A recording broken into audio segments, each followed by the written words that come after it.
Hola, j'espère que vous allez bien. On se retrouve pour une vidéo où je vais vous présenter ce que je fais avant la reprise du taf. Donc c'est un peu une vidéo back to school, back to taf, reprise du taf. Je sais pas trop comment l'appeler, j'avais fait il y a 2 ans je crois, 2 ou 3 ans. Une vidéo back to school, je vous la remettrai dans le petit descriptif, mais voilà. Moi voilà, c'est mes petits tips, mes petites choses que j'aime bien faire avant la reprise du boulot et surtout pour organiser le futur. Donc moi généralement, je divise cette reprise en 3 étapes. Donc ça va être d'abord de fixer et noter mes objectifs. Ensuite, ça va être de cleaner et équiper mon environnement. Et pour finir, ça va être de organiser et planifier. Donc je prends mes petites notes parce que des fois j'oublie des choses et je ne veux rien oublier de ce que je vous dis. Et moi je suis vraiment une nana qui va écrire pour aussi pouvoir mettre tout sur plat et tout organiser par la suite. Donc pour la première partie, donc fixer et noter ses objectifs, ses envies, ses intentions, voilà. C'est vraiment en fonction de votre vie en fait, de votre carrière, de vos études. Donc je ne sais pas si vous êtes en études, ça va être obtenir mon diplôme. Si vous travaillez, ça va peut-être être fixer un nouvel objectif, évoluer, monter en compétences, etc. Mais moi, ça va aussi être des objectifs personnels. Donc en gros, ce que je fais, c'est que j'ai des intentions de toute façon toute l'année et je revois au fur et à mesure. Je me fiche pas en fait sur un objectif, à part que si c'est vraiment quelque chose que je veux, je me focus à fond dessus. Mais sinon, des fois, j'ai des petites intentions comme ça. Et je me dis, quand je mets des choses en place, est-ce que j'ai réussi? Est-ce que j'ai pas réussi? Donc du coup, moi ça va être généralement 4 parties, surtout là pour la rentrée, ça va être pro. Donc voilà, j'ai des envies et des objectifs professionnels à atteindre. Ensuite, ça va être mental, psychique, voilà, je veux aussi me fixer des envies sur ce point-là, là, vous voyez, ça va plus être le terme envie. Ensuite, physique, là, ça va être focus physique, donc voilà, pareil. Quand je dis physique, c'est pas... si, bien sûr que c'est physique, mais c'est aussi sportif. Ça va être vraiment des objectifs à atteindre sur un point de vue sportif. Et culturel, donc là, ça va plus être, travailler des langues et aussi me cultiver, travailler un peu ma culture G. Donc voilà, en tout cas, et personnel. Donc après, personnel, c'est plus... moi, vous voyez, ça va plus être... me bloquer, je vous expliquerai après, mais me bloquer plus de me time, vraiment profiter avec les filles, mettre des choses en place, avec mon couple aussi, en famille bien sûr. Aussi refaire du bénévolat, j'avais été inscrite en SPA, donc voilà. Donner en fait de ma personne, être vraiment volontaire et donner, faire du bénévolat quoi. Et ce que je vous conseille de faire, c'est de les poser. Quand je dis poser, c'est voilà, prendre une feuille, vider vos têtes de toutes vos envies. Il faut que pour moi ça reste atteignable, que ce soit l'objectif, l'envie ou quoi, même si rien n'est inatteignable, mais que ça reste atteignable et surtout vous donner une deadline. C'est hyper important de bloquer une deadline parce qu'en fait derrière, c'est là que vous allez construire tout votre plan d'action et que vous allez faire le point en fait, vous allez avoir un suivi et faire le point. Donc ça peut paraître très scolaire comme ça, mais moi je travaille comme ça de toute façon.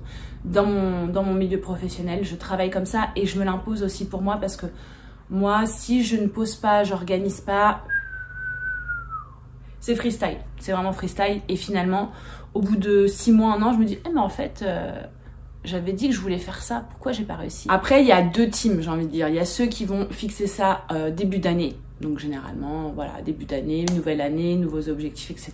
Et il y a ceux qui vont faire ça à la rentrée en fonction des études ou de la rentrée professionnelle ou d'un nouveau boulot, etc. Moi, je suis plus team, j'avoue, rentrée scolaire parce que j'adore cette période-là. Mais voilà, après, ça va dépendre de chacun. En petit 2, du coup, je vous ai dit cleaner et équiper son environnement. Donc, pour moi, pour être productif, pour se sentir bien dans sa tête, pour avoir les idées claires et pour faire de bons choix, il faut que votre environnement soit sain. Donc, qui dit environnement, ça peut être votre bureau au travail, admettons. Ça peut être votre chambre universitaire si vous êtes en études. Ça peut être votre chambre chez vos parents ou chez la famille. Et ça peut être votre appartement, votre maison. Mais il faut que votre environnement, il soit sain et entretenu. Donc, je parle pas là de ménage si, bien sûr, je fais un gros ménage avant la rentrée.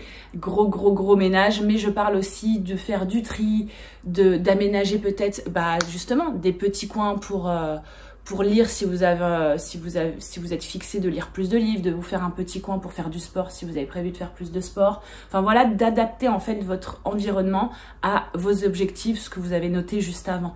Et d'avoir aussi un environnement sain qui vous, voilà, pas pollué par trop de bazar, trop de déco, trop de machin, même si les parents savent que c'est vite le bazar avec les enfants, mais justement aussi peut-être un peu... comment dire, pas lâcher du lest, mais prendre du recul, vous voyez, se détendre par rapport à ça. J'ai plus le terme, mais vous voyez ce que je veux dire. Arrêter de se mettre la pression. Moi, au début, dès qu'il y avait un peu de bazar, il faut ranger, mais en fait, la maison, elle vit, et j'aime ça qu'elle vive. Donc, faut la laisser vivre, mais par contre, effectivement, il faut se bloquer pour moi des endroits où justement, vous allez pouvoir mettre en place, mettre en pratique tout ce que vous avez fixé juste avant. Donc moi, du coup, va falloir que je refasse un gros coup dans mon coin bureau parce que j'avais tout justement mis en place, mais entre deux, je l'ai pas utilisé pour ça. Et du coup, je pose tout et n'importe quoi dessus. Donc comme je me suis prévu des times justement pour faire du learning, pour faire de l'apprentissage et tout, je vais m'occuper de ce petit endroit, cette petite zone de chez moi pour la mettre en place pour ça justement. Ça va être aussi le moment de trier, de vider. Bon, je pense que l'été, moi je l'ai fait un petit peu avant cet été, parce que d'ailleurs je crois que je vous en avais parlé dans une de mes vidéos. Parce que j'ai des filles qui grandissent, alors déjà les vêtements... franchement, c'est du taf de trier les vêtements, de les changer, d'en racheter ou d'en recommander, etc. Moi, j'essaye de faire de plus en plus de seconde main. En plus, je vous l'ai dit 10 000 fois, mais la dernière, elle récupère les vêtements de la grande. Donc tout ça, mine de rien, c'est du temps, c'est de l'énergie et ça doit s'organiser. Donc là, pour la rentrée, pareil. Alors, pour information, on est le 26, 27, peut-être 28 août. Je ne l'ai pas encore fait parce qu'il va faire méga beau cette semaine, la semaine prochaine et peut-être encore la semaine d'après. Peut-être qu'on va avoir un été indien.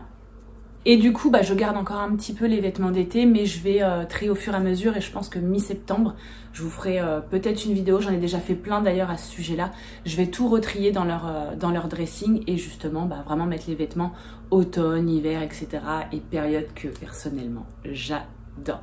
Et je rebondis d'ailleurs sur l'automne. C'est aussi peut-être le moment de changer entre guillemets votre déco. Quand je dis entre guillemets, ça va être des petits détails ou alors vraiment faire un gros changement si vous avez envie, changer un tapis, changer un meuble, un canapé, faire de la peinture. Mais justement, la rentrée, voilà, vous repartez sur de nouvelles bases. Je vais également nettoyer et organiser ma voiture. Oui. Donc ça, vraiment, c'est un truc que je fais vraiment à la rentrée parce que nous, tout l'été, on vit à 10-15 minutes de la plage, donc on est toujours fourré à la plage. D'ailleurs, on va y aller aussi cet après-midi. Il fait 30 degrés aujourd'hui, s'il vous plaît. Vous pouvez également trier et préparer votre skincare, votre make-up, vos produits de beauté et de corps, tout simplement. Voilà, après, c'est propre à chacun, mais moi, j'ai des produits que je vais utiliser l'été et d'autres que je vais utiliser l'automne, l'hiver, notamment pour les crèmes, les huiles scintillantes, les parfums. Les parfums aussi, j'ai mes parfums d'été, mes parfums d'hiver. Ça va être le make-up aussi, forcément, quand je prends du soleil, j'ai un meilleur teint, etc. Et pareil, mon maquillage l'été, il va être beaucoup plus léger, beaucoup plus glow, alors que l'hiver, il est un petit peu plus chargé. Et puis, il est plus poudreux, il est moins crème, en fait. Donc, pareil, tout ça, moi, j'aime bien l'organiser dans ma salle de bain et me refaire des nouvelles routines qui sont adaptées aux saisons.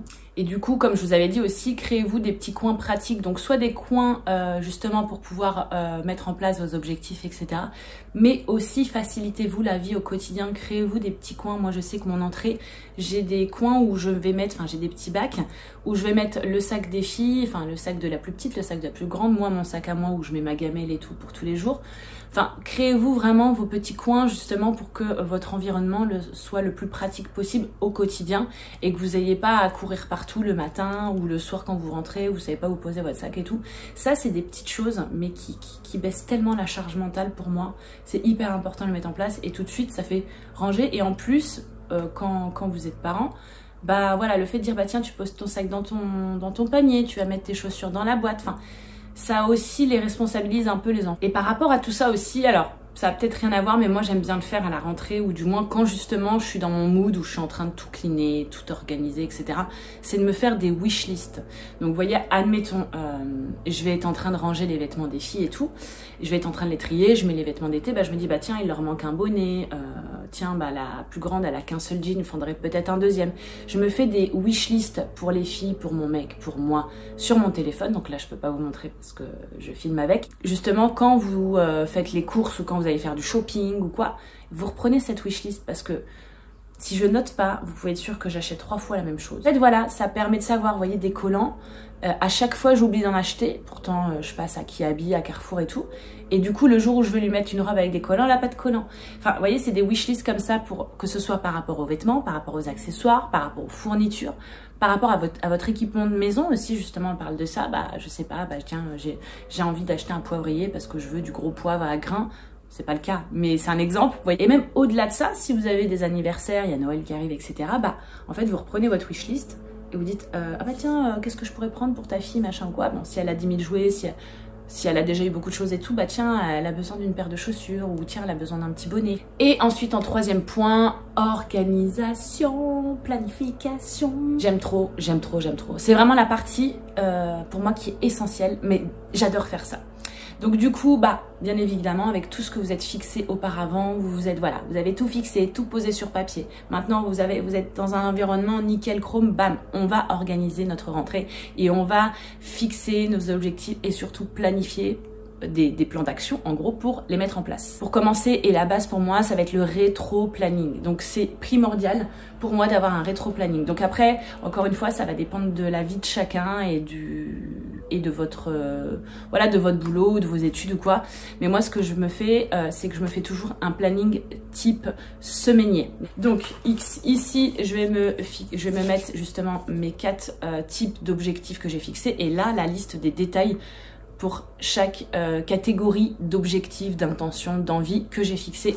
Et en fait, ici, je vais venir me planifier tout ça sur la semaine. Donc après, je planifie bien sûr aussi au mois. Donc j'ai aussi un planning mensuel. Donc c'est un planning qu'on met à l'entrée. Mais ça va pas être là-dessus que je vais noter ça. Ça va plus être un planning familial, pardon, où je vais noter quand il y a des rendez-vous par rapport aux petites, des activités par rapport aux petites, si admettons j'ai un jour de repos où je garde les petites, si justement à l'inverse je peux pas les garder, si ma belle-mère elle peut être là pour les garder, si mon mec a décidé de les emmener quelque part, si ma nièce elle vient passer une semaine, les anniversaires aussi pour pas les oublier. Enfin bref, je note tout sur l'entrée, comme ça on a un visu et c'est vraiment dans l'entrée donc on peut pas louper. Et après, éventuellement, vous pouvez faire un planning annuel. Donc ça, c'est pour avoir vraiment une vision plus lointaine, mais ça c'est pour les projets qui prennent un petit peu plus de temps, mais c'est quand même intéressant. Même si vous l'affichez pas, d'en avoir au moins un visu pour vous dire, bah tiens, allez, tel mois, ça va être cet objectif-là, tel mois cet objectif, tel mois cet objectif. Et comme ça, je sais pas, moi, février 2025, j'ai réussi mon projet. Vous voyez ce que je veux dire? Et donc, du coup, moi, sur mon planning, je vous montre pas dans le détail, j'ai mis mes horaires au boulot qui sont généralement, qui ne changent pas, même si je travaille dans le commerce. Donc, bien évidemment que ça peut être modifié, surtout sur les périodes qui vont arriver où il va y avoir Black Friday, période de Noël, etc. Mais en tout cas, c'est entre guillemets mes horaires qui ne changent pas.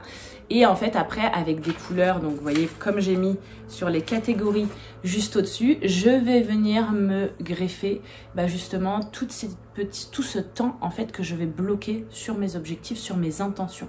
Donc pour moi, c'est primordial. Même si après, vous allez voir, il y a 2 couleurs. En fait, ça va dépendre tout simplement de mon mood ou ça va dépendre de notre organisation parce que mon conjoint, il a son compte et parfois, il bosse le matin, il peut pas les déposer. Parfois, oui. Donc en fait, moi, j'adapte aussi mon training. Si admettons un matin, il peut les déposer, moi, je préfère aller m'entraîner et du coup, je vais faire plutôt mon learning le soir ou pendant ma pause au bureau. En gros, moi, je me suis fixée du coup, pour vous dire, une partie un petit peu culture, learning, développement personnel, avec 2 fois 15 minutes d'anglais par semaine, 2 fois 15 minutes de portugais par semaine, parce que je le parle pas couramment et ça me frustre depuis très très longtemps. Et aussi 1 à 2 fois de learning d'environ 40 minutes sur la culture G, sur des sujets divers. Donc je ne sais pas trop comment je vais m'organiser, j'ai déjà un plan dans ma tête, mais je vais tester justement, voir si ça le fait. Mais j'aimerais bien avoir un sujet par mois ou par quinzaine, ça va dépendre justement de comment j'arrive à suivre. Ensuite, par rapport au sport, je me bloque 2 à 3 trainings par semaine, donc à la salle de sport, donc pour faire généralement du renfort. Une séance de run ou de piscine, donc là ça est plus pour travailler mon cardio et c'est aussi beaucoup pour moi le mental, donc voilà, et 1 à 2 fois du stretching par semaine. Donc le stretching après c'est parce que je vais avoir des objectifs autres, mais ça peut se faire à la maison. Donc en fait c'est justement pour ça que j'adapte mon rétro-planning et puis après je me bloque entre guillemets du me time. et aussi tout ce qui va être pour ce que je suis en train de faire là, de la création de contenu. Et tout ce que vous voyez en blanc, en fait, c'est du temps en famille, tout simplement. Mais quand je dis me time, je veux pas que ce soit péjoratif, mais au contraire, surtout quand on est parent, ou quand on a des responsabilités, hein, qu'on garde des neveux, des petits frères, qu'on s'occupe de ses parents, parce que ça a été le cas aussi pour moi et tout, c'est hyper important pour votre santé mentale, pour ma santé mentale du moins, de me prendre du temps pour moi. Donc ça peut être plein de choses. Vous voyez, je fais mes ongles, je me dis allez, ça va être mon petit temps à moi. Je sais pas, je vais aller me balader à la mer, mais juste pour me vider la tête, pour écouter de la musique, ça va être mon temps à moi. Je vais aller faire du shopping, je vais aller bouquiner. Vraiment, c'est me time, mais vraiment. Et du coup, ça, je l'ai bloqué aussi sur mon planning, entre guillemets, encore une fois, ça va dépendre de mon mood, ça va dépendre si j'ai des impératifs ou quoi. Ce que je peux vous conseiller, c'est de vous dire, l'imprévu, quoi. Faut pas se frustrer, en fait. C'est un rétro-planning, faut le suivre, mais après, s'il y a des imprévus, c'est la vie, quoi. En fait, ça, ce que je vais faire, c'est que je vais me le prendre en photo sur mon téléphone, je vais me le mettre dans les favoris et je vais l'afficher justement sur mon tableau au-dessus de mon bureau. Donc comme ça, j'aurai toujours un visu, en fait, et encore une fois, j'adapterai mon planning en fonction. Parce que du coup, en termes de planning, ou d'agenda, ou de support en tout cas, nous, on utilise Google Agenda. Donc je dis nous parce que c'est mon conjoint et moi, et en fait ça nous permet d'avoir un agenda partagé et de savoir dans le doute, tiens, t'as noté qu'il y avait rendez-vous ce week-end avec les filles, enfin là c'est toi qui vas ou c'est moi, est-ce que t'as été chercher les vaccins, ah là c'est toi qui les récupères. Et après en termes d'organisation, ça va être justement de mettre des petites choses en place qui vont vous faciliter la vie au quotidien. Donc pour ma part, ça va être reprendre les meal prep, bien évidemment. J'ai fait 10 000 vidéos sur les meal prep, j'essaierai de vous les glisser un petit peu partout ici, mais pour moi la meal prep, les meal prep ou le batch cooking, hein, l'un ou l'autre, c'est vraiment primordial. C'est vraiment une charge mentale en moins. Ça me permet de pas réfléchir, hein. Des fois, je fais du 9h15, 19h30. Entre deux, je m'entraîne et tout. Donc le soir, j'ai pas envie de cuisiner. Enfin, je sais qu'il y a des choses de prêtes, que ce soit pour moi, pour les filles, pour mon mec. Et en fait, voilà, au moins, ça c'est fait. Ça prend 1 à 2 heures le dimanche. Généralement, je le fais. Et parfois, je peux le reprendre le mercredi parce que des fois, je vais faire vite fait du batch cooking le dimanche. Si, admettons, on a décidé de bouger le dimanche, je vais pas me bloquer 2 heures en cuisine. Je vais me dire, allez, en une demi-heure, je cuis des pâtes, des légumes, des steaks, ou je fais des falafels, je fais un truc vite fait. Ça me fait au moins lundi, mardi, peut-être mercredi. Et le mercredi, comme généralement je suis repos, je me reprends 1 heure ou une demi-heure où je fais du batch cooking pour la fin de semaine. Et généralement, le week-end, c'est freestyle, soit en commande, soit on se fait un petit truc vite fait, soit on sort, bon c'est rare, mais soit on sort parce que moi je travaille le samedi en journée complète aussi, donc généralement le samedi soir je suis cuite.